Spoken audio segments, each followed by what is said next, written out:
Okay, so for this problem, we want to find the acceleration of the particle at t equals 3.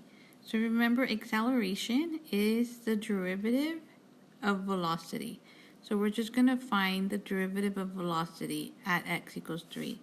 So what we're going to do, since this is calculator based, we're just trying to see if you understand what acceleration is and how to find derivatives in your calculator. So you're going to go ahead and find the derivative using your calculator when t equals 3. And using the calculator, you get 0.055.